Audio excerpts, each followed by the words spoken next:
வணக்கம். என்னுடைய வாழ்க்கை வரலாற்றின் பாகம் 74, எபிசோடு 74.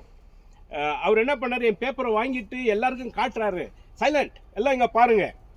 இவன் பேப்பர் கொடுத்து எவ்வளோ நேரம் ஆச்சு, அதுக்குள்ள 2.5 பேஜ் எழுதியிருக்கான். யாருன்னா இவ்வளோ எழுதியிருக்கீங்களா? இல்லைப்பா, 1.5 பேஜாவது அண்ணா எழுதியிருக்கீங்களா? காட்டுங்கன்றார். எல்லாம் சைலண்ட். இந்த பையன் மிலிட்ரியில் வேலை செய்கிறான். மிலிட்ரிக்காரனுடைய ஒழுக்கம் என்ன, நேர்மை என்னன்றதை இவனை பார்த்து கற்றுங்க. இது போல் இருக்கிற ஒரு பையனுக்கு நம்ம உதவி பண்ணுறோம் அப்படின்னா அது எனக்கு நல்லதாகும், புண்ணியம் கிடைக்கும். கடவுளை என்ன ஆசீர்வதிப்பார், அவனை வாழ்க்கையில் முன்னுக்கு போவான். ஆனால் உங்களை போல பசங்க வரும்போதே பேப்பரை கீழ்ச்சி எடுத்து, புக்கை கீழ்ச்சி எடுத்துட்டு வரீங்க, பேப்பர் எழுதி எடுத்து வரீங்க. ஒரு நேர்மையே இல்லாத பசங்க. உங்களுக்கு உதவி செஞ்சால் நீங்கள் போகிற ஆஃபீஸு சத்தியநாசம் ஆகும் அப்படின்னார். அது ஒரு குறிப்பிடத்தக்க விஷயம், மனசில் நின்று போன விஷயம். அன்றைக்கி அந்த எக்ஸாம் நல்லா முடிஞ்சது, சந்தோஷமாக வீட்டுக்கு வந்தேன். அடுத்த எக்ஸாமு எப்போ நடந்தது என்னன்றதை, அன்றைக்கி என்ன நடந்ததுன்றதை உங்களுக்கு சொல்கிறேன் அடுத்த வீடியோவில். ஓகே, வணக்கம்.